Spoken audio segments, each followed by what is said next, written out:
कल की क्लास में अपने 1.1 के सारे क्वेश्चन हो गए। कोई क्वेश्चन बच रहा है क्या? 15 का, 16 का, 1 का सारे हो गए शायद मेरे हिसाब से। कितने एग्जाम्पल थे उसके? 6 तो एग्जाम्पल थे और क्वेश्चन कितने थे? 16। 16 6 22 थे टोटल। 22 में तो एक ऐसा है, एक 22 में से वो रिक्त और सार्वत्रिक संबंध का है, उदाहरण नंबर 1। बाकी और किस कोई था? कोई नहीं था। रिक्त संबंध और सार्वत्रिक संबंध के संबंधित कोई क्वेश्चन था? कोई भी क्वेश्चन नहीं था। उदाहरण नंबर 1 था तो जी जी जी एक था, और तो कोई सा नहीं था। ठीक है, बाकी कौन से थे? समतुल्य, सममित और संक्राम। आओ प्रश्नावली 1.2 का परिचय बेसिक जानकारी में सबसे पहले स्टार्ट करते हैं फलन, और फलन का बाद में प्रकार। दो टॉपिक है, फलन और फलन के प्रकार। वहां क्या पढ़े थे? संबंध और संबंध के प्रकार। यहाँ क्या पढ़ेंगे? फलन और फलन के प्रकार। ठीक है, तो जैसे आपकी किताब में है ना, अगले ने फलन टॉपिक नहीं डाला है, सीधा फलन का प्रकार डाला है। क्यों भाई? क्योंकि आपने ये चीजें जो है ना वो 11th क्लास में पढ़ चुके हैं, चैप्टर नंबर 2 में। पहले में या 2 में? 2 में। तो पहले में तो पूरा समुच्चय था, 2 में था संबंध भी था और फलन भी था। 2 प्रश्न वाली थी, 2.1 और 2.2। 3 है, 2.1 2 2.1 2.2 2.3। आओ फलन समझे। फलन क्या होता है? देखो संबंध सारे होते हैं, संबंध सारे होते हैं। देखो ये है, जैसे मान लो ये समुच्चय ए है, ये समुच्चय बी है। संबंध सारे होते हैं, जैसे मान लो इसका 1 है, इसका 2 है, 3 4 है। 1 का संबंध 3 से, 2 का संबंध 3 से, 1 का संबंध रिटर्न भी हो जाए मान लो 4 से। संबंध सारे होते हैं, संबंध सारे होते हैं, लेकिन कुछ खास जो संबंध है जिनमें कोई कुछ अलग विशेषता होगी, उन कुछ खास संबंधों को, उन्हें कुछ खास जो संबंध है उनको क्या बोला जाता है? फलन। संबंध सारे होते हैं, सबको संबंध ही बोलते हैं, लेकिन कुछ ऐसे खास संबंध होते हैं, कुछ अलग से संबंध होते हैं जिनमें क्या विशेषता होती है वो बताऊंगा। उन संबंधों को क्या बोला जाता है? फलन। जैसे मैंने परिभाषा में लिखा है, संबंध आर इस प्रकार समुच्चय x से y में परिभाषित फलन कहलाता है। ये जो संबंध r है ना, ये समुच्चय x से y में परिभाषित होगा, और ये क्या कहलाता है भाई? फलन कहलाता है। कब कहलाता है? यदि, मैंने आपको बार बार कहा है, जब भी आप 11वीं और 12वीं क्लास में परिभाषा लिखा होगा तो पहले तो आप अगले हुए बोला कहलाता है, फिर बोल रहे हो क्यों, फिर इसकी विशेषता या फिर उसका जो विशेषता है, जो गुण है, वो बाद में लिखते हैं। संबंध r x से y में फलन कहलाता है यदि समुच्चय x के प्रत्येक अवयव, कोई छूटे ना, कोई छूट ना जाए। किसमें? समुच्चय x में। फर्स्ट जो है समुच्चय है, पहला जो समुच्चय, उसमें कोई छूट ना जाए। समुच्चय x के प्रत्येक अवयव का, समुच्चय x के प्रत्येक अवयव का, समुच्चय x के प्रत्येक अवयव का, समुच्चय x में 3 अवयव है तो तीनों का, 4 है तो चारों का, 5 है तो पांचों का। समुच्चय x में जितने भी अवयव उन सबका एक और केवल एक है, जिसका दूसरी भाषा में क्या बोला जाता है? एक और केवल एक को दूसरी भाषा में क्या बोल सकते हैं? अद्वितीय प्रतिबिंब किसमें होना चाहिए? समुच्चय y में विद्यमान होना चाहिए। जैसे प्रतिबिंब किसको बोलता है, ये मैं आपको बताऊं, x y, और ये ले लिया मैंने। एक का प्रतिबिंब x है भाई, एक का प्रतिबिंब कौन है? x है, ठीक है। 2 का प्रतिबिंब कौन है? 2 का प्रतिबिंब भी x ही बता रहा हूं। 3 का प्रतिबिंब y है, सुन लो। 1 का प्रतिबिंब x है, 2 का प्रतिबिंब x है, 3 का प्रतिबिंब y है। अब यदि इधर से उस तरफ बोलूं तो प्रतिबिंब बोलूंगा। x का पूर्व प्रतिबिंब 1 है, x का पूर्व प्रतिबिंब 2 भी है। x के पूर्व प्रतिबिंब कितने हैं? 2 है। y का पूर्व प्रतिबिंब 3 है। तो यदि इधर वालों को उधर वाले बोलो तो कौन से प्रतिबिंब होंगे? वैसे प्रतिबिंब बोला जाएगा, और लास्ट वाले से शुरू वाला बोलो तो क्या बोला जाएगा? पूर्व प्रतिबिंब बोला जाएगा। ठीक है। 1 का प्रतिबिंब x, 2 का प्रतिबिंब x, 3 का प्रतिबिंब y, x का पूर्व प्रतिबिंब 1, x का पूर्व प्रतिबिंब 2, y का पूर्व प्रतिबिंब 3। मतलब शुरू से लास्ट बोलो तब तो प्रतिबिंब बोला जाएगा, लास्ट से शुरू बोलो तब पूर्व प्रतिबिंब बोला जाएगा। ये बात आपको प्रतिबिंब ये पता होना चाहिए, प्रतिबिंब कहाँ बोला जाता है और पूर्व। जैसे मान लो किसी कांच के आगे खड़े अपन, सामने जो नजर आता है कांच में अपन खुद नजर आ जाता है, तो खुद क्या कहलाता है, अपना क्या कहलाता है, प्रतिबिंब। और उसको बोलो भैया, उसको बोलो कि तेरा वो कौन कहलाता है, हाँ हाँ, तो वो कांच वाला अंदर वाला जो आदमी खड़ा हो क्या बोलेगा कि वो मेरा पूर्व प्रतिबिंब है, ऐसे बात है ना। वो बोलेगा कांच में जो खड़ा है, नहीं बोलेगा, अरे उसका मतलब भावना बोलेगी, उसका मतलब विचार बोलेगा, ऐसे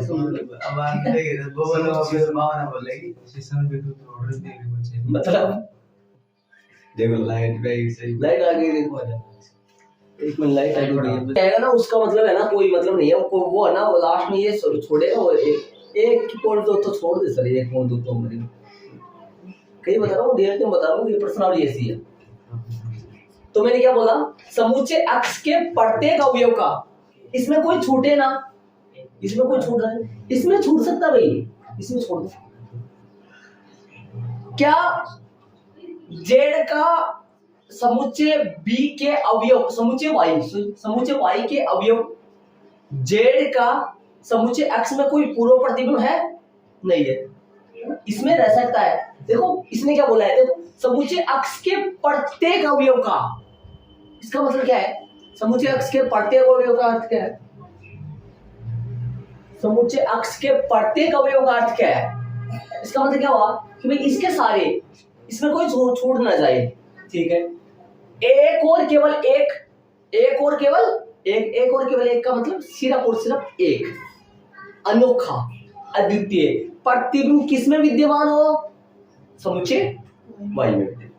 मतलब इसके प्रत्येक अवयव का कोई छूट न जाए, इसके प्रत्येक अवयव का अर्थात समुच्चय x के, या इसको बोलो समुच्चय पहले वाले के या फर्स्ट समुच्चय के, पहले समुच्चय के किस प्रत्येक अवयव का दूसरे समुच्चय में केवल और केवल एक ही प्रतिबिंब होना चाहिए, दो प्रतिबिंब नहीं होने चाहिए।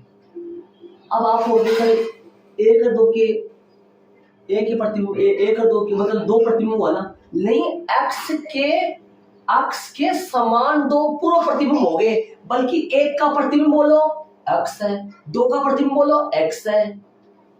ऐसा थोड़ी ना है कि भाई एक के दो प्रतिबिंब है, एक के दो प्रतिबिंब नहीं है, इसी को बना के ऐसे बनाओ, देखो 1 2 3। लेकिन इसमें है ना खास दो बात है, एक तो इसमें कोई छूटे ना मतलब कोई रह ना जावे, उधर से सारा जुड़ेला रहना चाहिए, मतलब इसका सारा अवयव भट्टी से जुड़ा रहना चाहिए, और प्रत्येक अवयव का केवल एक ही प्रतिबिंब और प्रत्येक एक से जुड़े रहना चाहिए। मतलब एक से तो जुड़ गए, एक को एक ही तो प्रतिबिंब है, दो को एक ही तो प्रतिबिंब है, चाहे वो है कुछ भी, तीन को एक ही तो प्रतिबिंब है। इन दोनों बातों को यहां में कैसे लिखा मैंने, देखो कोई संबंध r x से y में फलन कहलाता है जब r में कितनी खास बात हो, r में कितनी शर्त हो, दो शर्त। इसमें से निकाल के मैंने दो शर्तों को अलग अलग रखा। पहली शर्त है समुच्चय x का प्रत्येक अवयव, समुच्चय x का प्रत्येक अवयव समुच्चय y के अवयव से क्या होना चाहिए, संबंधित, अर्थात इसमें कोई रह न जाए, इसका प्रत्येक अवयव उधर वाले से संबंधित होना चाहिए, अर्थात जुड़ा रहना चाहिए। देखो ये बात मैंने कहां से उठाई, उसमें से कहां से उठाई बताओ, देखो प्रत्येक अवयव समुच्चय y के अवयव से संबंधित हो, इसमें क्या लिखा मैंने, समुच्चय x के किसी भी अवयव का, समुच्चय x के किसी भी अवयव का, समुच्चय x के किसी भी अवयव का एक से अधिक समुच्चय y में, समुच्चय x के किसी भी अवयव का, समुच्चय x के किसी भी अवयव का समुच्चय y में, या ऐसे बोलो पहले समुच्चय के किसी भी अवयव का समुच्चय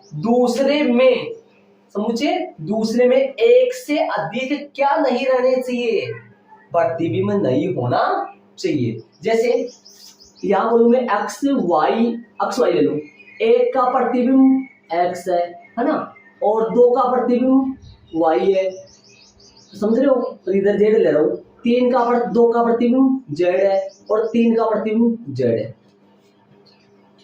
बोलो, ध्यान लगाओ इन दोनों बातों, ऐसे बताओ ये दोनों बातें क्या उसमें दोनों आगे, क्या है उसमें दोनों आगे ना उसमें, लेकिन इसमें मैंने क्या कर दिया, इनको खोल के समझा दिया आपको, ताकि आपके समझ में आ जाए कि ये दोनों शर्तें उसमें मौजूद है प्रत्येक। अब बताओ ये फलन है क्या? ये फलन है, दोनों शर्त लागू हो रही है, इसमें न तो कोई रह रहा न तो कोई छूट रहा, अर्थात प्रत्येक अवयव समुच्चय x का प्रत्येक अवयव समुच्चय y के अवयव से संबंधित है, और इसका कोई भी अवयव इसके प्रत्येक अवयव का केवल और केवल एक ही प्रतिबिंब है, उस तरफ एक ही है ना, मतलब समुच्चय x के किसी भी अवयव का समुच्चय y में एक से अधिक प्रतिबिंब नहीं है। एक का प्रतिबिंब x ही है, एक का एक ही प्रतिबिंब है, दो का x ही है, तीन का। तो बताओ ये r जो है ये समान तो सारे है, लेकिन ये जो r है ना ये f है, ये r जो है वो f है, अर्थात ये जो संबंध है उसको फलन बोल सकते हैं। इधर आओ इसमें बताओ, एक का प्रतिबिंब x है, दो का प्रतिबिंब y है, दो का प्रतिबिंब z है, दो तीर निकल गए, दो तीर, ये बेटा है और ये दो माँ हो सकती है क्या? नहीं हो सकती ना, इससे समझ ना। तीन का प्रतिबिंब z है, तो बताओ दो के, इसमें क्या बोला, समुच्चय x के किसी भी अवयव का, जैसे दो का समुच्चय y में एक से अधिक प्रतिबिंब नहीं होना चाहिए, बल्कि यहां पर है x का कौन सा अवयव बताओ? दो, जिसके कितने अवयव आ रहे हैं, कितने प्रतिबिंब आ रहे हैं?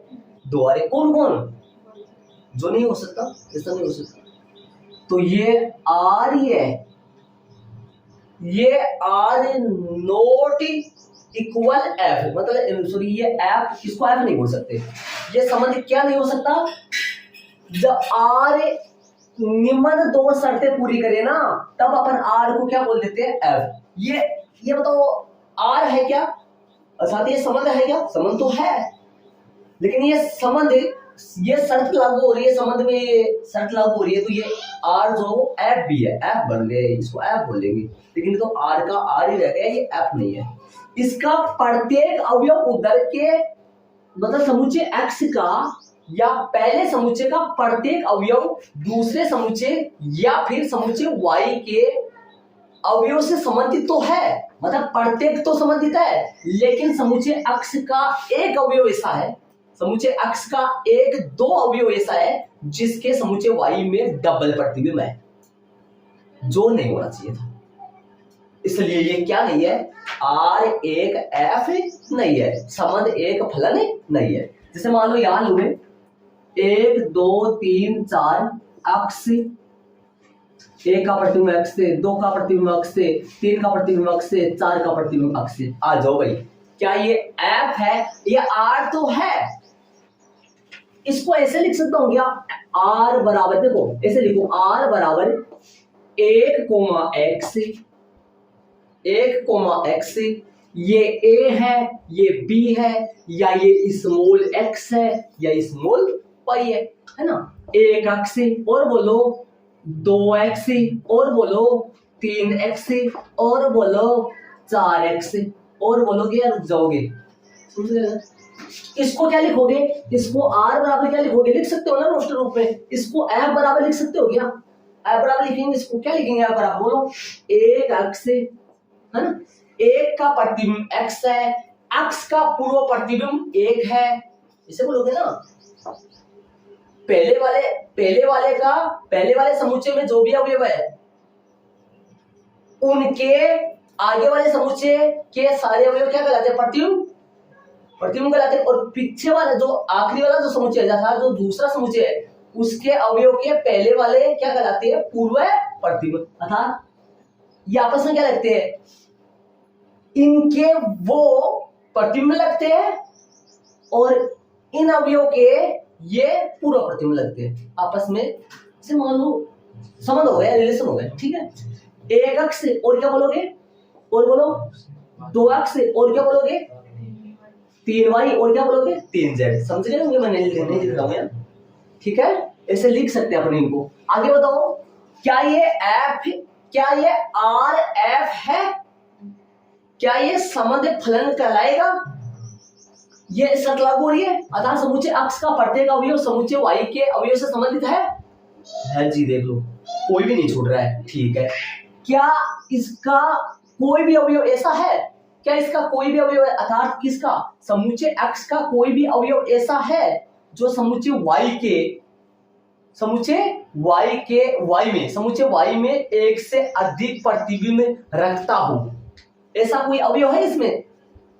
सारे सबके एक एक प्रतिबिंब है, एक का प्रतिबिंब भी एक ही है, दो का प्रतिबिंब भी एक, गिनती में एक है, गिनती में एक में समान हो सकता है, दो का भी एक है, तीन का भी एक ही है, चार का भी एक है ना। तो ये क्या है, क्या बोलोगे इसको, ये R क्या है, F है। आ जाओ, 1 2 3 4 अक्ष y जजकार है, और तो क्या बोलो, जजकार का बोल दिया तो, एक का अक्ष, दो का अक्ष, 3 का y, 3 का z। बोलो क्या ये RF है, RF है ये? एक का प्रतिबिंब x, दो का प्रतिबिंब x, सही बात है, यहां तक तो कोई दिक्कत नहीं है, सबका एक ही प्रतिबिंब आ रहा है। ऐसे मत बोलना सर यहाँ एक और दो ऐसे जिनके समान प्रतिबिंब है, वो हो सकता है। 3 का प्रतिबिंब y और 3 का प्रतिबिंब z, हो गया काम पूरा। मतलब ऐसा थोड़ी हो सकता है कि कोई एक के अवयव ऐसा हो जिसके एक से अधिक थोड़ी प्रतिबिंब, समुच्चय अक्ष का कोई भी अवयव ऐसा नहीं हो जिनका समुच्चय y में एक से अधिक प्रतिबिंब नहीं होना चाहिए, लेकिन समुच्चय अक्ष का 3 एक ऐसा अवयव है जिनका समुच्चय y में कितने प्रतिबिंब आ गए, 2। जैसे मान लो अक्ष का मान जो है ना, f3 बराबर है, f3 बराबर क्या है, f तो क्या बोलोगे, स्क्वायर ही बोलोगे ना। r3 बराबर क्या है, r3 बराबर कितना है, y है, और r3 बराबर क्या है, z भी है ना। समझ गए होंगे शायद ऐसा। तो ये क्या नहीं है, इसको हटा दो ना, मैं एक बार इसको हटा दूं। अब बताओ दीदी, क्या अब ये RF है? अब भी नहीं है। किस लिए नहीं है अब ये, चार का संबंध समुच्चय B के किसी भी अवयव से नहीं है ना। कोई रह न जाए और किसी के डबल प्रतिबिंब उस तरफ नहीं रहने चाहिए। जैसे मारवाड़ी भाषा में समझ लो, कोई दिक्कत नहीं। लिखने को तरीको भी याद हो जाओ। एक बार ये क्या लिखूंगा, इसको आर या आप है, आर इधर वो ले लो, एक वो ले लो, 1 2 3 4 एक एक्स वाई जेड डब्ल्यू। आजा भाई, ओ बाबू आजा इधर देख, यहाँ देख, देखिए आप बताइए इसका, बोलो है क्या ये आर एफ है क्या? ये नहीं है, क्योंकि इसका समुच्चय अक्ष का एक अवयव ऐसा है जिसके समुच्चय वाई में खूब सारे प्रतिबिंब है, खूब सारे प्रतिबिंब है। अरे दो ही नहीं होना चाहिए ना, ये तो चार चार आ रहे हैं ना। ये आर ही है, इसको एफ नहीं बोल सकते। क्या है दोस्तों मारवाड़ी में समुच्चय अक्ष का कोई भी अवयव रह न जावे, रह न जावे, कोई रह न जावे, इनमें सारा यूज है। इनमें कौन से समुच्चय में? फर्स्ट वाले समुच्चय, फर्स्ट वाले समुच्चय में कोई रह न जावे, और फर्स्ट वाले समुच्चय का कोई भी अवयव ऐसा नहीं हो। फर्स्ट वाले समुच्चय या समुच्चय अक्ष ही बोलूंगा हर बार, और परिवार समन्वय अपन समुच्चय अक्ष ही बोलेंगे। समुच्चय अक्ष का मतलब फर्स्ट वाला समुच्चय।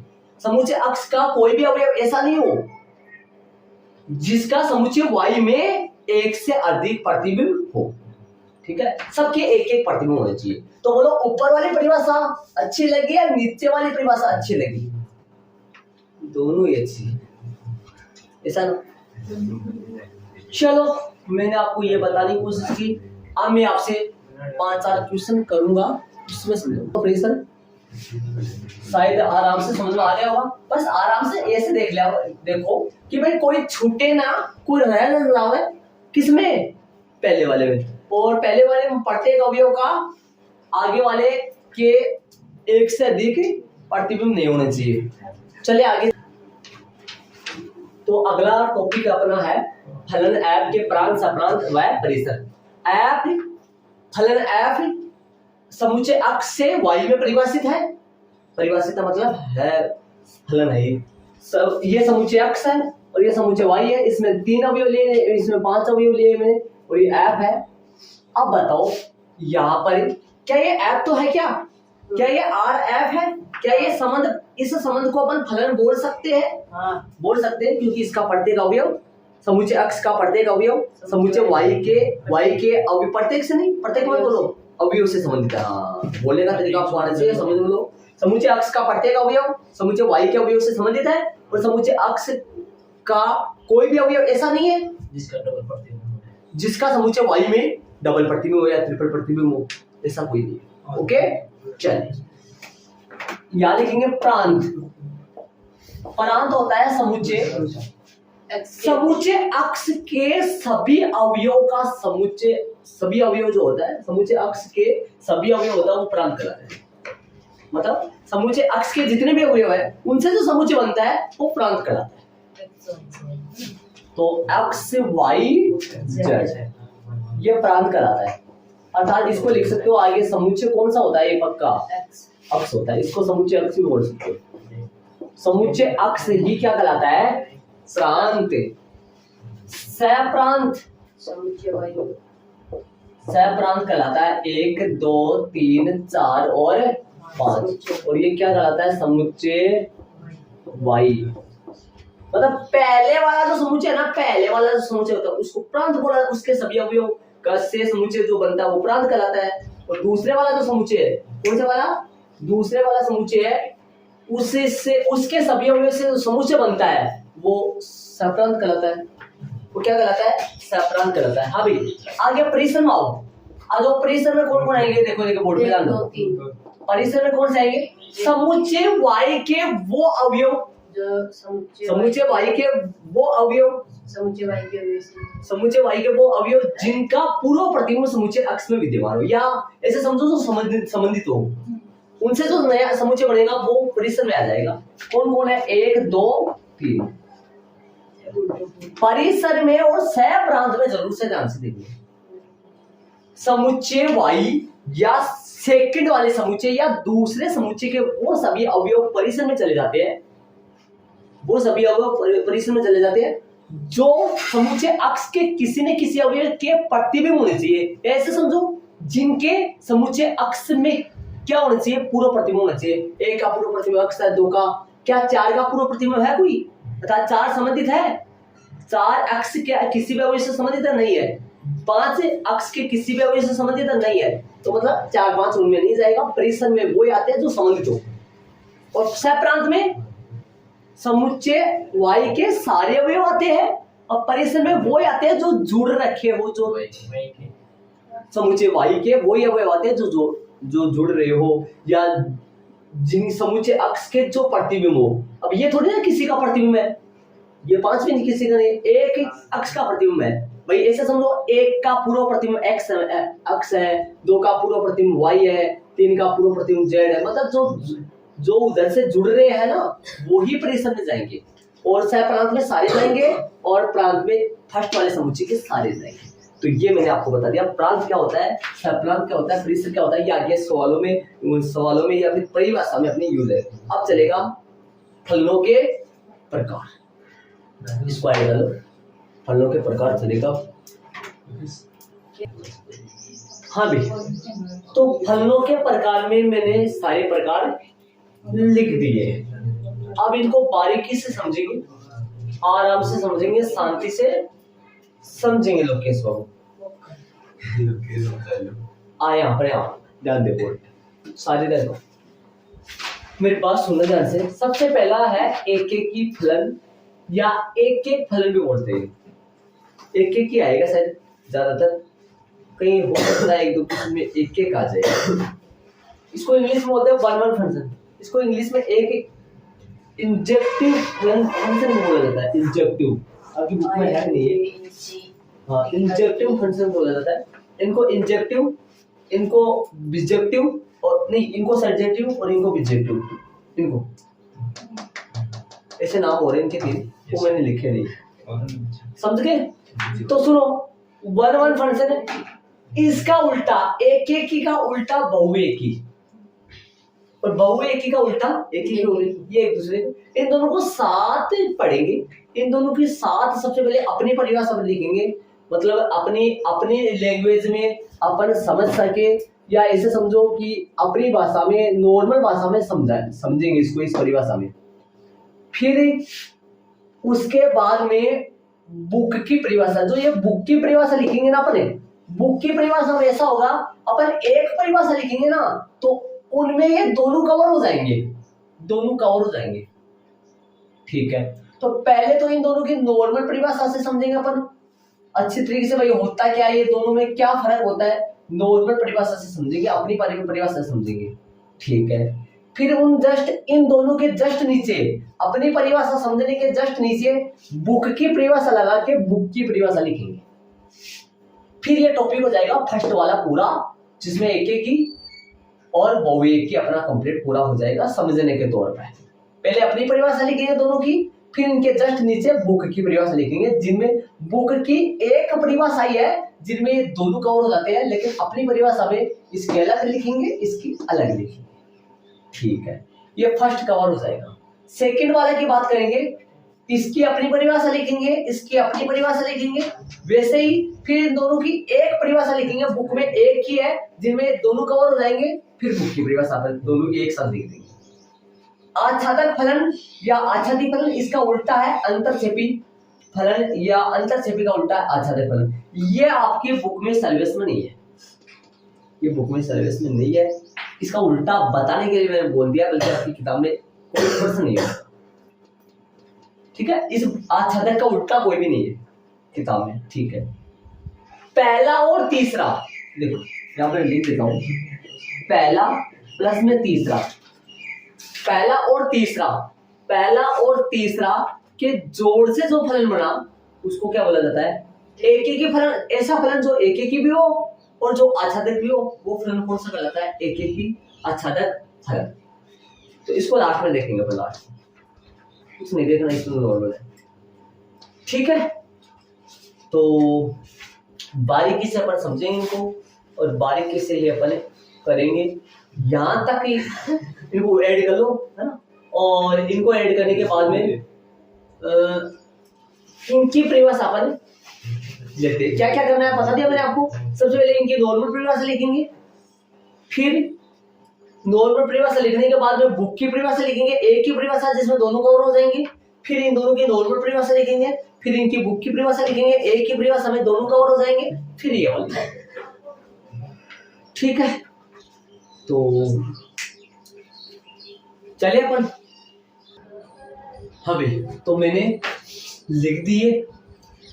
फर्स्ट पूरा हो गया क्या या कुछ बच रहा है? फर्स्ट में अपनी परिभाषा लिख दी और बुक की परिभाषा लिखनी बाकी है ना, वो समझनी बाकी है। ये वाली लिख दी मैंने। फर्स्ट क्या था? फर्स्ट में कौन कौन था? एक एक की फलन और बहुएकी फलन। सुनो, समुच्चय अक्ष अर्थात प्रांत बोलो चाहे समुच्चय अक्ष बोलो, कोई दिक्कत नहीं ना। प्रांत कोई समुच्चय अक्ष कहते हैं, समुच्चय अक्ष को ही प्रांत कहते हैं। प्रांत के अलग अलग अवयवों का समुच्चय वाई में या सह-प्रांत में अलग अलग प्रतिबिंब। प्रांत के अलग अलग अवयवों का सह-प्रांत में अलग अलग अवयव हो। प्रांत बोल रहे हो तब तो सह-प्रांत बोलो साथ में, और समुच्चय अक्ष बोल रहे हो तो समुच्चय वाई बोले तो बोल सकते हैं। तो समुच्चय अक्ष के अलग अलग अवयवों का, समुच्चय अक्ष के अलग अलग अवयवों का समुच्चय वाई में अलग अलग प्रतिबिंब हो।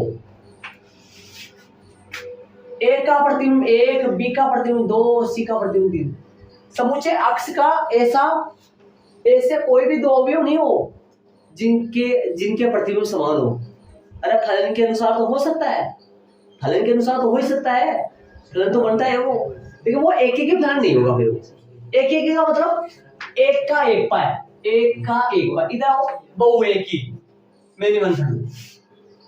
समुच्चय अक्ष के एक से अधिक अवयव का, समुच्चय अक्ष के अच्छा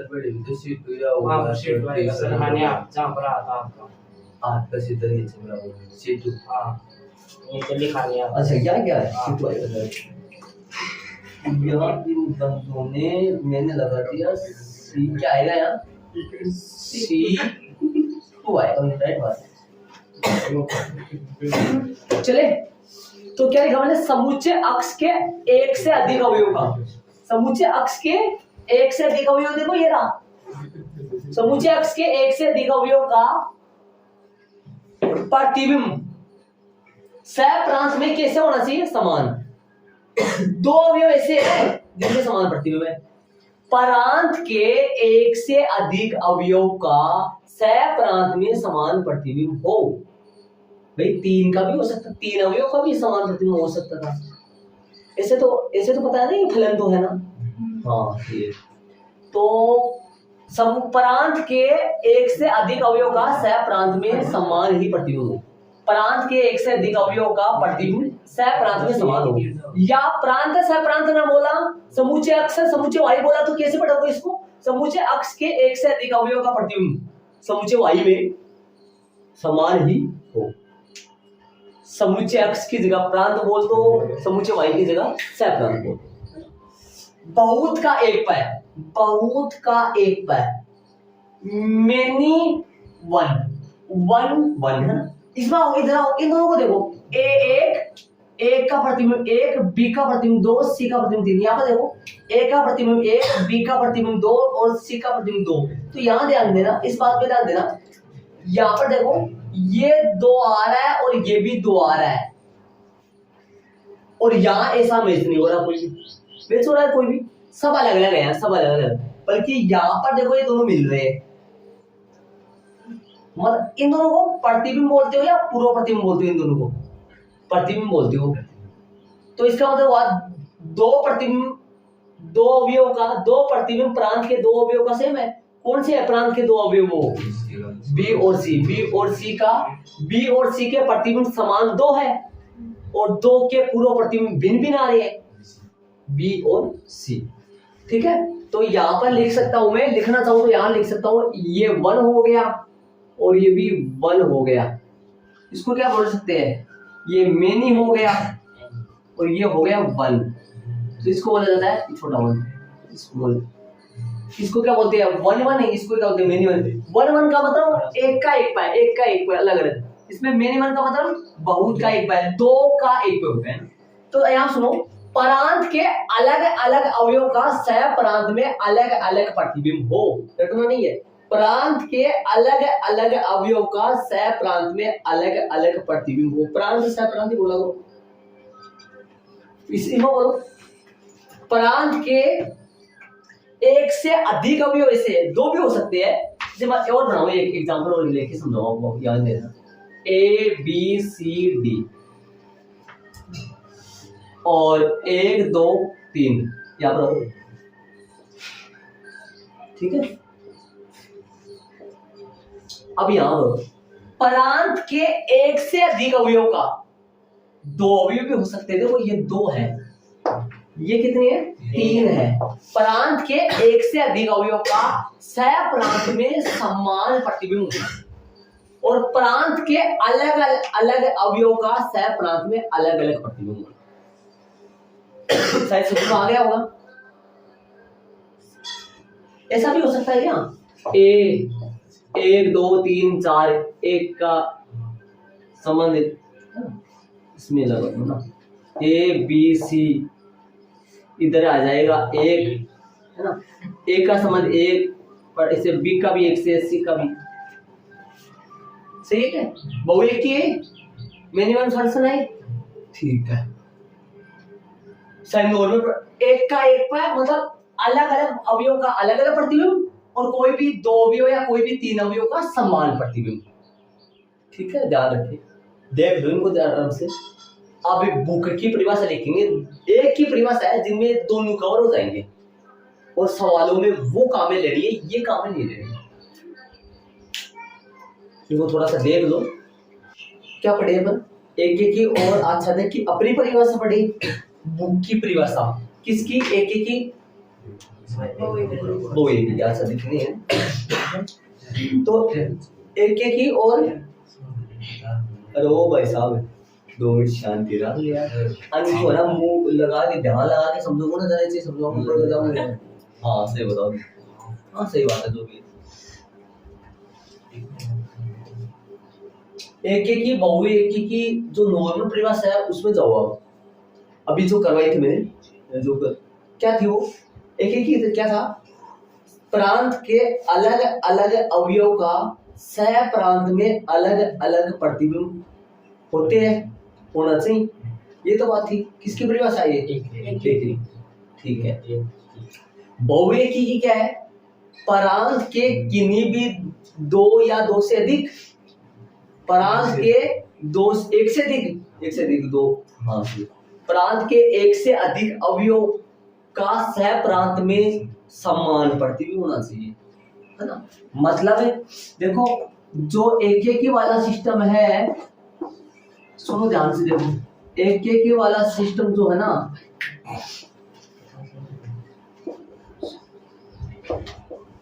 देखो एक एक वाला ये दिक्कत ये है क्या, देखो देखिए एक एक वाला ये है क्या, एक एक है प्रांत के अलग अलग अवयव का प्रतिबिंब सह प्रांत में अलग अलग होता है, ठीक है भैया। एक का एक से संबंध आराम से, कोई दिक्कत नहीं, न तो कोई इसमें रहेगा और न कोई इसमें रहेगा, इसमें तो रह सकता भी, इसमें तो रह सकता है, इसमें तो रह सकता है, इसमें कोई छूट सकता है, कोई प्रॉब्लम नहीं है, इसमें थोड़ी रह सकता है, क्योंकि यदि इसमें कोई रह जाएगा तो वो तो एक एक ही फलन क्या, वो तो फलन ही नहीं है ना, इसमें तो रह सकता है, जरूर नहीं भाई ये डी बच जाए रह सकता है, लेकिन यह पता होना चाहिए जितने अवयव यहाँ पे है उन सबका अलग अलग प्रतिबिंब होना चाहिए, प्रांत के अलग अलग अवयव का सह प्रांत में अलग अलग प्रतिबिंब होना चाहिए। वो कौन सा फलन होता है, एक एक ही फलन होता है, अपनी भाषा में अपन ऐसे समझे थे, वो बहुएकी एक का संबंध एक से है, दो का संबंध बी एक से है, ऐसे तीन का संबंध बी से, बोलो प्रांत के एक से अधिक अवयव का प्रतिबिंब सह प्रांत में समान है, समान है ना, एक से अधिक कौन है वो, प्रांत के एक और दो का प्रतिबिंब सह प्रांत में समान ए है, तो ये कौन सा हुआ, बहुएकी ये बहुएकी हो, ये एक ही हो, नॉर्मल परिभाषा आपने इससे पढ़े थे कल, ठीक है। अब इस परिभाषा को मैच करते हुए यहाँ पर चलो, बुक में क्या दे रखा है, लेकिन अपन ऐसे इस तरीके से सवालों में यूज नहीं करेंगे, सवालों में यूज करने के लिए ऐसे यूज करेंगे, थ्योरी टाइप का सवाल है, इस तरीके से यूज करना पड़ेगा। वो क्या है वो सुनो, देखो और ये देखो, एक फलन एफ एक्स से वाई में परिभाषित एक एक ही फलन 1 या एक एक फलन इंजेक्टिव कहलाता है, कब, वो सुनो आगे, एक फलन एफ एक एक ही और एक एक कहलाता है, एक एक ही या एक एक कहलाता है, कब, यदि प्रांत के भिन्न भिन्न अवयव, मैंने वहां अलग अलग लिख दिया था, यहाँ पर लिखा हुआ प्रांत के भिन्न भिन्न अवयवों के प्रतिबिंब सह प्रांत में कैसे हो, भिन्न होते हैं, सह प्रांत में भिन्न होते हैं, ऐसे बताओ सह प्रांत, इसको सह प्रांत बोल सकते हैं ना, इसको क्या बोलते हैं, प्रांत। परिसर किसको बोलते हैं, इसका परिसर निकाला जाए तो परिसर क्या है, ए बी सी, डी इसमें नहीं आएगा, डी आ जाएगा तो फिर उसको तो सहप्रांत बोल सकते हैं, बोलेंगे अपन ऐसे, तब इसको प्रांत बोलते हैं, इसको सहप्रांत बोलते हैं, समुच्चय पहला वाला उसको प्रांत, समुच्चय दूसरा वाला सहप्रांत। तो ऐसे भी बोल सकते हैं, प्रांत की जगह पर क्या लिख सकते थे, समुच्चय एक्स, इसकी जगह क्या लिख सकते थे, इसकी जगह समुच्चय वाई। तो प्रांत के भिन्न भिन्न अवयवों के प्रतिबिंब सह प्रांत में भिन्न होते हैं, अर्थात x1, x2 belongs to capital X के लिए। मतलब इस बात को समझो, आप बात की बात बाद में समझेंगे, एक बार इस बात को समझो। इसका मतलब क्या है? इसका मतलब यदि अंकित बाबू देख लेगा ना तो बहुत कुछ हो जाएगा भैया। इसका मतलब देख रहे तो इसका मतलब क्या है, इसका अर्थ समझो। इसका अर्थ ये है भाई, कैपिटल X के दो अवयव ले लिए हमने। कौन कौन से? स्मॉल x और स्मॉल x1 और स्मॉल x2। किसके अवयव लिए मैंने? समुच्चय कैपिटल X के, अर्थात प्रांत या सह प्रांत के।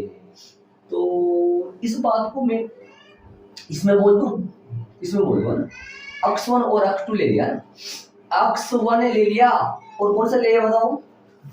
x2 ले लिया। कितने ले लिए मैंने? 2 ले लिए। समझ लो x1 1 है, x2 2 है। समझ लो x1 मतलब अरे ये कोई संख्याएं चलेंगी, और समुच्चय कौन से में? X में, मतलब कौन से में? प्रांत में। समझ लो आप x1 की जगह x1 मतलब 1 है और x2 मतलब 2 है, ये समझ लो एक बार आप, है ना। फिर आगे चलो, देखो यदि f1 fx1 बराबर fx2, अब मैं आपसे ये बोलूं, देखो इसको, ये क्या है? ये है पहला जो अवयव x1 है ना, x1 पहला जो अवयव x1 है उसका प्रतिबिंब है, उसका प्रतिबिंब है। अर्थात जो आपने x1 कितना लिया 1, तो fx1 कितना आएगा बता सकते हो मेरे को? अर्थात fx1 कितना आएगा? मतलब f1 कितना आएगा? जो कि आया a। एक का मतलब क्या है? एक का मतलब है fx1, f1x1 एक का मतलब है, और x1 किसका मतलब है? एक। भाई fx1 का मतलब a है और x1 का मतलब एक है ना। देखो x1 बराबर 1 है, तब fx1 बराबर तो a होगा ना। देखो देखिए सही बात है कि ये तो सही है ना, ठीक है। और x2 बराबर कितना है? x2 बराबर में कितना है? एक खाना और बना रहा हूं मैं यहाँ, इस बात को समझना। यदि आप ये बातें समझ गए ना फिर कोई दिक्कत नहीं। कितना आएगा? b लगाऊं क्या? b लगा दो, ठीक है। मैं एग्जांपल के तौर पे समझा रहा हूँ इस चीज को। ये बात समझ आ गई आपकी? ये मैंने ले लिया, ठीक है। अब इसको क्या कहोगे, कैसे बोलोगे इसको? x1 जो एक अवयव प्रांत का, उसका प्रतिबिंब a है। x2 जिसको अपन 2 मान रखा है उसका प्रतिबिंब b है। आओ यहाँ पर x1 x2 कैपिटल X के लिए fx1 बराबर fx2, मतलब यदि इन दो अवयव के प्रतिबिंब समान है, समझिए ना, इन दो अवयव के प्रतिबिंब समान है, मतलब मैं झूठ मूठ में fx1 को बराबर ले लूं, बराबर ही रख लूं किसके? fx2 के, मतलब कि a के बराबर क्या कर लूं? b ही कर लूं। मान लो a बराबर b है, मतलब आप फिर ये कहोगे ये 2 नहीं है, फिर तो ये कौन है? सिर्फ एक ही है। ये समझो, ध्यान से सुनना, ये 2 नहीं है, ये a और b 2 नहीं है, एक ही है ये। या तो a बोल लो या फिर b बोल लो। यदि ऐसा हो ना, यदि प्रतिबिंब समान हो, ऐसा हो, इसका तात्पर्य है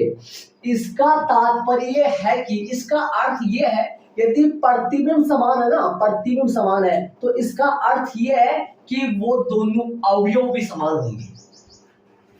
प्रतिबिंब समान है तो वो दोनों अवयव भी समान होंगे। अर्थात यदि ये बराबर है ना, ये बराबर है, तब तो x1 बराबर भी क्या होगा? x2 होगा। अर्थात x1 x2 कौन सा मान रहा था? ये a और b एक ही है ना दोनों, तब तो 1 और 2 भी दोनों एक ही है, ये 2 नहीं है, एक ही मानो इनको। एक मान लो से 2 मान लो, मतलब इन दोनों में से कोई एक मान लो।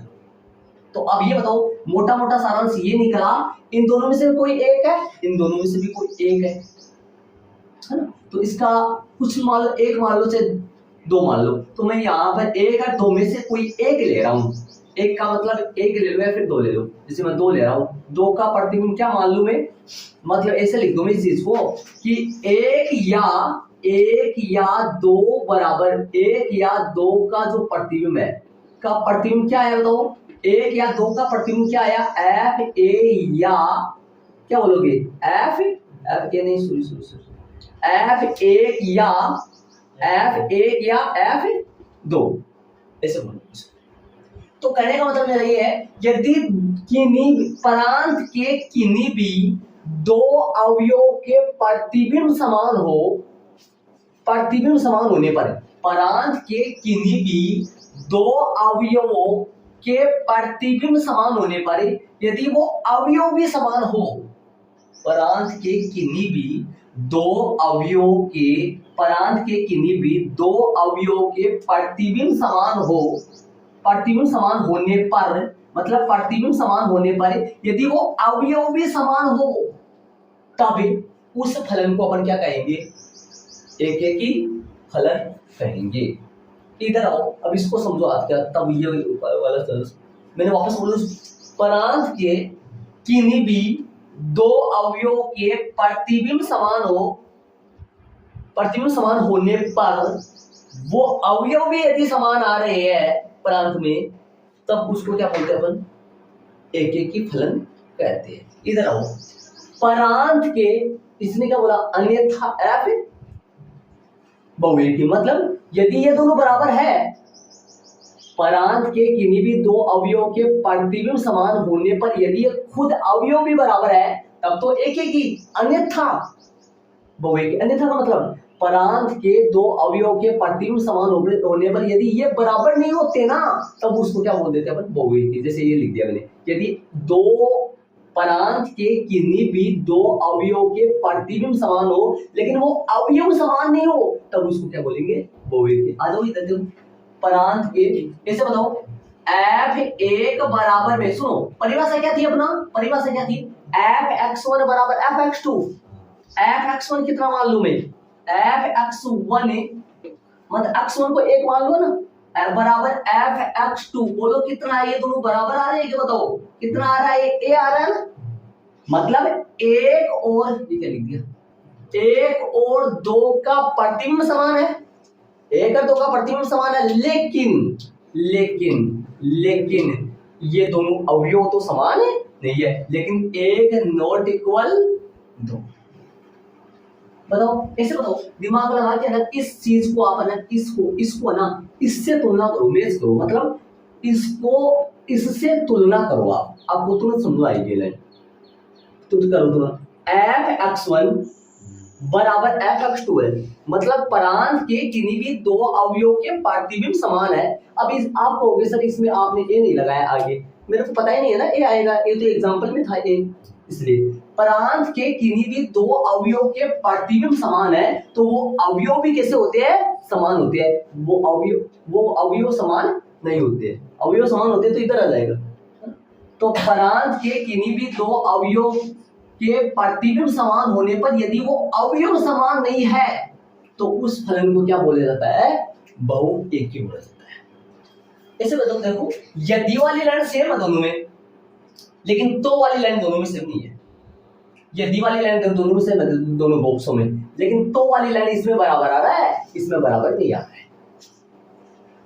प्रांत के कोई भी दो अवयव के प्रतिबिंब समान होने पर यदि वो अवयव भी समान हो, तो अपन क्या बोलेंगे उसको, एक एक ही फलन। और प्रांत के किन्हीं भी दो अवयव के प्रतिबिंब समान होने पर यदि वो अवयव समान नहीं हो, तो अपन उसको क्या बोलेंगे, बहुएकी फलन।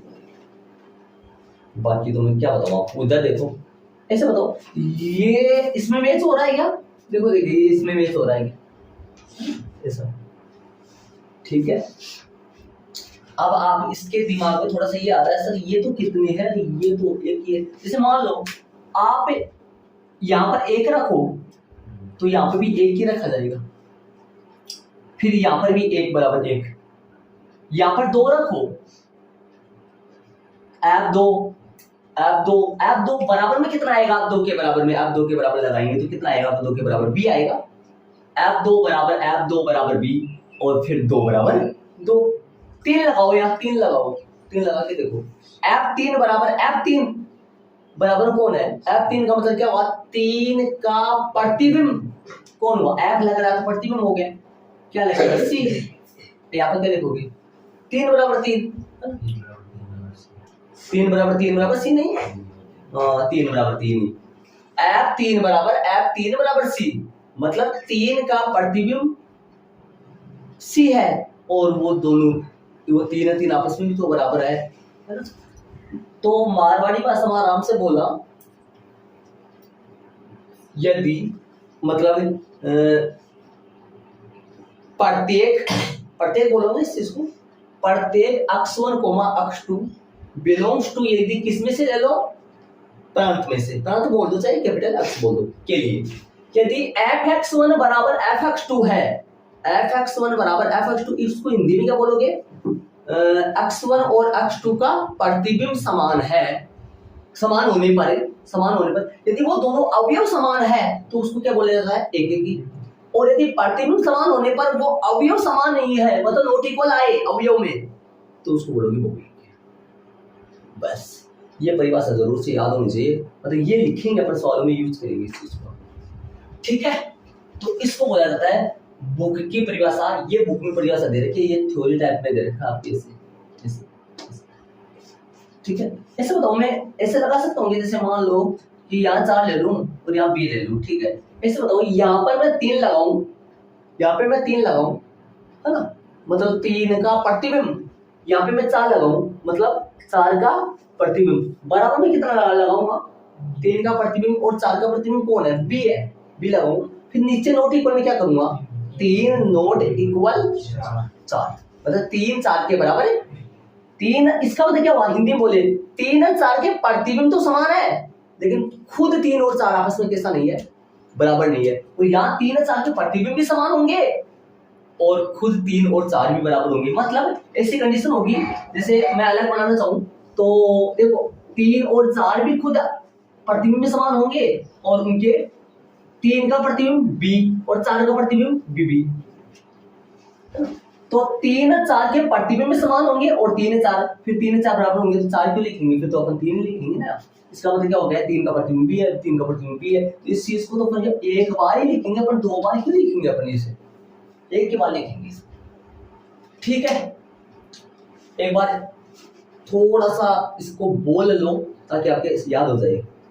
क्या बोलोगे, x1 x2 belongs to x या प्रांत के लिए, मतलब इनके लिए यदि fx1 बराबर fx2 हो, ऐसे भी लगा सकते हैं, हो का तात्पर्य ना लगो, fx1 बराबर fx2 हो तो, होने पर या होने पर x1 बराबर x2 हो तो एक ही फलन, और यदि यहाँ नोट इक्वल लगा दो तो वो दो एक ही फलन, बस ना ध्यान, ठीक है। अब मैं चलूंगा आच्छादक और अंतरक्षेपी, आच्छादक का उल्टा अंतरक्षेपी, अंतरक्षेपी का उल्टा आच्छादक की नॉर्मल परिभाषा में चलूंगा, फिर रिटर्निंग की बुक की परिभाषा में, फिर काम अपना पूरा हो जाए। एक वो लास्ट वाला 5वां और बचेगा फिर लास्ट में, लेकिन वो तो नॉर्मल है। ऐसा फलन जो एक की भी हो और आच्छादक भी हो, वो फलन कौन सा कहलाता है, एक की आच्छादक, जो 5वां है, ठीक है। तो चलिए अपन इधर आओ, इसमें ये क्या कह रहा है, प्रत्येक x1 x2 belongs to x के लिए, अरे ओ राजू याद है बेटा, f(x1) बराबर f(x2), तब क्या रहे, तब क्या आएगा, x1 नॉट इक्वल x2, तो क्या बोलोगे इसको, f कैसा होगा, f1 कैसा होगा, बहुविक की होगा।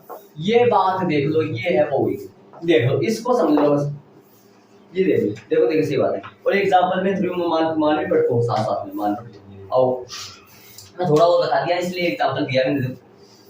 यहाँ पर बताओ, आप ए लगा सकते हो ना, यहाँ पर ए तो लगा सकते हो, ए ये भी ए है, ये भी ए, फिर नाटक क्यों करे हो x1 x2 का, नाटक इसलिए करे ताकि लिख सके, टाइपिंग कर सके, थ्योरी लिख सके। ए एफ ए का मतलब क्या हो गया, ए का प्रतिबिंब, यहाँ पे भी एफ ही लगाऊंगा, ए का प्रतिबिंब बराबर में कौन है, एक, तो फिर यहाँ पे भी ए बराबर है ए। बी के लिए देखो, बी बिलोंग्स टू, फिर आप कहोगे 2 बार बी क्यों बोल रहे हो आप, 2 बार इसलिए बोल रहा हूँ ताकि ये परिभाषा के द्वारा मैच खा सके, एफ बी एफ बी मतलब बी का प्रतिबिंब 2, तो यहाँ क्या बोलोगे बी बराबर बी। बी बराबर बी। समझ, ए से सी के लिए, ए से डी के लिए। इधर आओ, इसमें देखो, इसमें बोलो x1 x2। अब x1 x2 वैसे तो यहाँ 4 है दो ही मान लेंगे। है ना, 4 ले सकता हूँ, आप 4 ले सकते हो आराम से, एक 3 2 ले लो, x3 x4, फिर यहाँ पे भी 2 ले लो, f x1 x1 का प्रतिबिंब, f x2 x2 का प्रतिबिंब, अगर f x3 x3 का, और f x4 बराबर में a, मतलब a है ना, लेकिन बट परंतु परंतु एक not equal, 2 not equal, 3 not equal 4। समझ गए ना, मतलब प्रतिबिंब तो समान है लेकिन खुद अवयव समान नहीं है। इसका मतलब क्या हो गया, ठीक है ना। अब समझ गए होंगे सर मेरे हिसाब से, और समझ आ गया वैसे, अब कोई दिक्कत नहीं है। अगर आप थोड़ी ऐसे, अरे ऐसे सवालों में ऐसे लिखना पड़ेगा, ऐसे नहीं लिख सकते अपने कि भैया अलग अलग अवयव का अलग अलग प्रतिबिंब है, या एक से अधिक अवयव का समान प्रतिबिंब है। किसमें, प्रांत में एक से अधिक अवयव का सह प्रांत में समान प्रतिबिंब है, ऐसे नहीं लिख सकते हिंदी में, ऐसे लिखना पड़ेगा, ठीक है, कोई दिक्कत नहीं है ना। अब तो अरे ये इसको लिखने का तरीका देख लो, कैसे, प्रत्येक, क्या ये ना लगाओ तो चलेगा, कोई बात नहीं, पढ़ते छोड़ दो, ना लगाओ।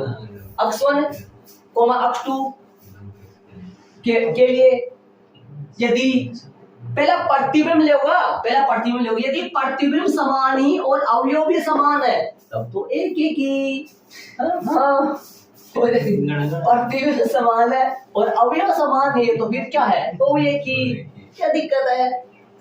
ये क्या बोलोगे हिंदी, इंग्लिश में क्या बोलते हो इसको, वन वन, और इसको क्या बोलते हैं, मेनी वन। एक का एक पैर, ये बहुत का एक पैर। ओके, अब चलेंगे जी थोड़ी बात। आइए भाई, मैंने लिख दी परिभाषा, दो केस। आइए, आच्छादक फलन ऑनटू फंक्शन, या आच्छादित को सब्जेक्टिव बोलते हैं ना, ये इंग्लिश के वर्ड होते हैं, ऑनटू बोलते चाहे सब्जेक्टिव बोलते। याद करो इसके पीछे वाला क्या आया था, वन वन है ना, और मेनी वन है, लेकिन वन वन का दूसरा नाम वो था इंजेक्टिव, क्या था, इंजेक्टिव, और ये कौन है, सब्जेक्टिव, और आगे जो आएगा ना दोनों का साथ जो ऑब्जेक्टिव बोला था, बताया था, लिखा था मैंने रिजेक्टिव बोला। हाँ आओ बस इधर आइए, यहाँ पर देखिए, सह-परांत के प्रत्येक अवयव का, या मेन है ना, मेन ये, इसको समझो बस, ये मेन विशेषता ये इसकी, सह-परांत के प्रत्येक अवयव का, मतलब यहां से स्टार्ट करो, यहां से स्टार्ट करना है, सह-परांत के प्रत्येक अवयव का, प्रत्येक का मतलब इसमें कोई रहे नहीं, इसमें कोई छूट न जाए भैया, यहाँ से सह-परांत के प्रत्येक अवयव का पूर्व प्रतिबिंब किसमें विद्यमान होना, प्रांत में विद्यमान हो, ये सह-प्रांत होता है ना, इसको समुच्चय कौन सा बोला जाता है, वाई, मेन परिभाषा वाई बोल सकते हैं।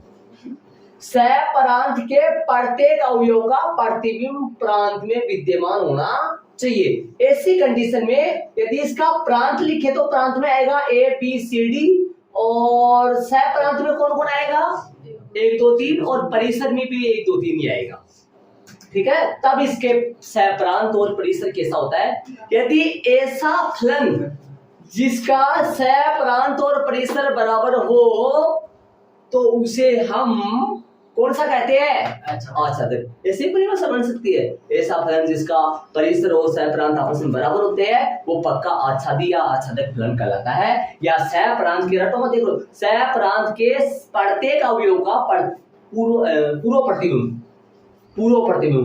प्रतिबिंब बोलेंगे इसको, सह-प्रांत के प्रत्येक अवयव का पूर्व प्रतिबिंब प्रांत में विद्यमान होना चाहिए, सह-प्रांत और परिसर बराबर होगा। अंतरछेपी जो आच्छादक नहीं है, ये अंतरछेपी आपकी बुक में नाम नहीं है, इसको ऐसे पढ़ो, आच्छादक जो नहीं है, ऐसा फलन जो आच्छादक नहीं है, सह-प्रांत के एक या एक से ज्यादा, देखो 4 तो ले लिया ना, मतलब एक ले लिया, एक सह-प्रांत के एक या एक से अधिक अवयव, जैसे मान लो और भी आ सकते हैं इसमें 5 6 सह प्रांत के एक या एक से अधिक अवयव का पूर्व प्रतिबिंब किस में विद्यमान नहीं हो, प्रांत में विद्यमान नहीं हो, ऐसी कंडीशन में ऐसे फलन को क्या बोलते हैं, आच्छादक फलन नहीं है वो, अर्थात अंतरछेपी फलन है वो। ठीक है, यहाँ सह प्रांत नॉट इक्वल परिसर। सह प्रांत इसका लिखे, सह प्रांत में कौन कौन आएगा, सह प्रांत में सारे आ जाएंगे, 1 2 3 4 5 6 जो भी आएंगे सारे आ जाएंगे। जब मान 4 तक मैं लिख लूं तो इसको 5 से को छोड़ दो, 1 2 3 इसके नीचे लिख दो। देखो यहाँ बोलो, यहाँ सह प्रांत लिखो तो कौन कौन आएगा, सह प्रांत में कौन कौन आएगा, 1 2 1 2 3 4। ठीक है, परिसर में बताओ, परिसर में कौन कौन आएगा, 1 2 3 और नोटिकल इसमें रह गया ना। अरे जरूर नहीं एक ही रहे, देखो एक या एक से अधिक सह प्रांत के एक अवयव या सह प्रांत का एक से अधिक अवयव का पूर्व प्रतिबिंब किसमें विद्यमान नहीं होगा, सह प्रांत में विद्यमान नहीं होगा। अरे क्या है वो सह प्रांत को हाँ सह प्रांत जब वो अच्छा ये लिख जाएगी मैंने, अच्छा ये तो सही तो है सह प्रांत। हाँ सही तो है वो तो ABCD प्रांत में आएंगे ABCD तो। चलो आप बोर्ड पे ना दो एक बार फिर से बता, सह प्रांत के प्रत्येक अवयव का पूर्व प्रतिबिंब किसमें विद्यमान होना चाहिए, प्रांत में। मतलब इधर से कोई छूटे ना, चार में 200 जोड़ देना ना, 4 को यदि मैं D से जोड़ दूं, ये बताओ दिमाग में हो, मैंने D में बटा उठाओ तो 300 उठा दे बस, तो फिर तो दो एक एक ही जवाब होगा। तो फलन को ले फलन। यदि 4 को मैं D से जोड़ दूं, जैसा वैसा 4 को मैं D से जोड़ दूं फलन नहीं मिलेगा, फलन नहीं है, फलन का प्रकार क्या, फलन ही नहीं है ना सर है कि D ने 4 से जोड़ D को 4 से जोड़ देंगे तो एक ही फलन है, बस। और आच्छादक भी है, आच्छादक भी है। अरे एक ही का खास विशेषता क्या है कि इसका प्रत्येक अवयव, इसके भिन्न भिन्न अवयव, प्रांत के भिन्न भिन्न अवयव, सह प्रांत के भिन्न भिन्न अवयव के प्रांत के भिन्न भिन्न अवयव का प्रतिबिंब सह प्रांत में भिन्न भिन्न होना चाहिए। ये तो है भाई, इसके अलग अलग अवयव का प्रतिबिंब उसके उसमें अलग अलग होना चाहिए, है ना। प्रांत के अलग अलग अवयव का प्रतिबिंब सह प्रांत में अलग अलग होना चाहिए, ये परिभाषा एक ही की है। अच्छा देखिए परिभाषा क्या है, सह प्रांत के प्रत्येक अवयव का पूर्व प्रतिबिंब प्रांत में विद्यमान होना चाहिए। तो इसमें तो क्या हो गया, ये तो क्या हो गया आच्छादक, ये क्या हो गया आच्छादक नहीं। ठीक है, समझ गए आप। सह प्रांत में कोई रह न जाए, जब रह जाता है ना इसमें कोई, तब तो कि कौन सा माना जाता है आच्छादक, जो रह जाए ना कोई तब तो आच्छादक नहीं, और जो रह नहीं जाए तो आच्छादक माना जाता है। ठीक है, तो एक बार थोड़ा सा बोल लो आप ताकि आपके दिमाग में रह जाए, बोल लो। हाँ बोलो आप। सह प्रांत के प्रत्येक अवयव का पूर्व प्रतिबिंब प्रांत में विद्यमान हो, और सह प्रांत में कम से कम एक अवयव है वो है, या फिर 2 भी हो सकते हैं, या फिर 3 भी हो सकते हैं, जिनका पूर्व प्रतिबिंब किसमें विद्यमान नहीं होगा, पक्का प्रांत में विद्यमान। ठीक है, चलिए अपन अबे बुक की परिभाषा इनकी, और फिर लास्ट में 5वां पॉइंट, कौन सा 5वां पॉइंट लास्ट का, जो एक ही भी है और अच्छा भी। ठीक है, तो जल्दी आच्छादक और अंतरछेपी की जो बुक में परिभाषा है वो सुनो, ये अपन लिखेंगे सवालों में, अपन इनका यूज करेंगे इसलिए लिखना है, लिखाया है ना।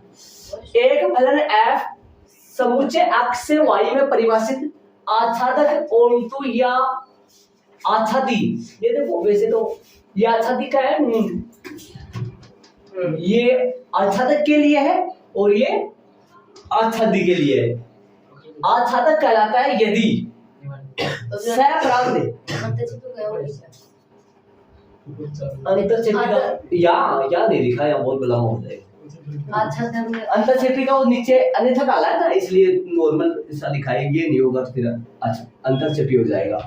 एक फलन f x समुच्चय x से y में परिभाषित आच्छादक फलन कहलाता है यदि, अब सुनना मेरी बात, यार मेरी बात सुना यार, यदि सह प्रांत, ये देखो ये रहा, यदि सह प्रांत के प्रत्येक small y belongs to capital Y, याद करो small x belongs to capital X का मतलब क्या हुआ भाई, प्रांत का प्रत्येक अवयव, और यहाँ क्या बोलोगे प्रत्येक small Y belongs to capital Y, मतलब ये किसके लिए है भाई बताओ? सहप्रांत के लिए ना, सहप्रांत का प्रत्येक अवयव के लिए, इसके लिए बना है ना, इसके लिए प्रांत में एक ऐसे अवयव का, इसके लिए प्रांत में एक ऐसे अवयव का अस्तित्व होना चाहिए, इसके लिए प्रांत में एक ऐसे अवयव का अस्तित्व होना चाहिए ताकि उस अवयव का, अर्थात इधर से बोलूं ना, इधर से बोलूं तो इस अवयव का पूर्व प्रतिबिंब किसमें होना चाहिए? प्रांत में। इधर से बोलूं ना, इधर से तो x का पूर्व प्रतिबिंब किधर होना चाहिए? इस तरफ होना चाहिए। मतलब प्रत्येक स्मॉल y कैपिटल Y के लिए प्रांत में एक ऐसे अवयव का, इसके लिए, इसके प्रत्येक अवयव के लिए प्रांत में एक ऐसे अवयव का अस्तित्व होना चाहिए, अर्थात प्रांत में एक ऐसा अवयव होना चाहिए जो है ना, जो इसका पूर्व प्रतिबिंब बन जाए वो ना। अन्यथा फिर क्या होता है? यदि ऐसा नहीं हुआ तो कौन सा फलन होगा? अंतरक्षेपी होगा। जैसे प्रत्येक सहप्रांत के अवयव के लिए, प्रत्येक small y belongs to capital Y के लिए, मतलब इसके प्रत्येक अवयव के लिए fx बराबर y होना चाहिए, fx बराबर y होना चाहिए। मतलब जैसे मान लो फलन में मान रखो और उसका रिजल्ट मिल जाना चाहिए, मतलब प्रतिबिंब मिल जाना चाहिए, या इधर से बोलो तो उसका पूर्व प्रतिबिंब मिल जाना चाहिए। ठीक है, ये नॉर्मल परिभाषा है। मतलब कहने का मतलब इसका कोई भी अवयव छूट न जाए, इसके प्रत्येक अवयव का, सहप्रांत के प्रत्येक अवयव का पूर्व प्रतिबिंब प्रांत में विद्यमान होना चाहिए। प्रत्येक अवयव का, प्रत्येक स्मॉल y के लिए fx बराबर y होना चाहिए। एक एक ही आच्छादक फलन, ऐसा फलन जो एक एक ही भी हो और आच्छादक भी हो, वो कौन सा फलन कहलाता है?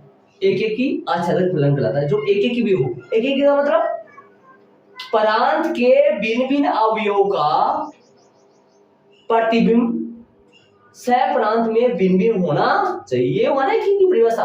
प्रांत के भिन्न भिन्न अवयव का सहप्रांत में भिन्न भिन्न प्रतिबिंब होना चाहिए, ये होना एक एक ही। प्रांत के भिन्न भिन्न अवयव का प्रतिबिंब सहप्रांत में भिन्न भिन्न हो। ठीक है, आच्छादक क्या है? आच्छादक किसको कहते हो? सहप्रांत के प्रत्येक अवयव का, सहप्रांत के प्रत्येक अवयव का पूर्व प्रतिबिंब प्रांत में विद्यमान होना चाहिए, अर्थात इसके सारे अवयव का एक एक से जोड़ होना चाहिए इधर से, और इसका कोई भी छूट न जाए, तो ऐसा ही तो होगा। ये एक एक ही भी है और आच्छादक भी है। एक एक ही तो इसलिए है क्योंकि इसका कोई भी अवयव, इसके कोई भी दो अवयव ऐसे नहीं है जिनका प्रतिबिंब समान हो। और आच्छादक कैसे है? इसका कोई भी अवयव ऐसा नहीं है जिसका पूर्व प्रतिबिंब उस तरफ नहीं है, तो एक एक ही भी है, आच्छादक भी है। एक एक ही के लिए तो इधर से देखना होता है, देखो इधर से देखना होता है और इधर जाना होता है। आच्छादक के लिए इधर से देखकर उधर जाना होता है। मेन एक एक ही आच्छादक ही है। जो एक एक ही नहीं होगा वो बहुएक ही होगा, और जो आच्छादक नहीं होगा वो अंतरक्षेपी होगा। लेकिन प्रश्न में अंतरक्षेपी, आपके सवालों में अंतरक्षेपी कहीं नहीं दे रखा, सिलेबस में नहीं है आपके। तो बेसिक हो गया सारा कंप्लीट। उदाहरण नंबर 1.2 के 7 से लेकर 14 तक है, ये अपने चलेंगे कल से। बेसिक हो गया। यदि ये बेसिक वाली यदि कंप्लीटली पूरा आपके समझ में आ जाएगा ना, तो बहुत कुछ बेनिफिट हो जाएगा। एक बात ये जरूर से देख लेना, एक एक ही देखने के लिए यहाँ से उधर जाना पड़ता है, आच्छादक देखने के लिए उस तरफ से इधर आना पड़ता है। बाकी एक एक ही बहुएक ही तो उल्टा होता है, एक एक, और आच्छादक का उल्टा अंतरक्षेपी होता है। चले बाकी सब कर लेंगे।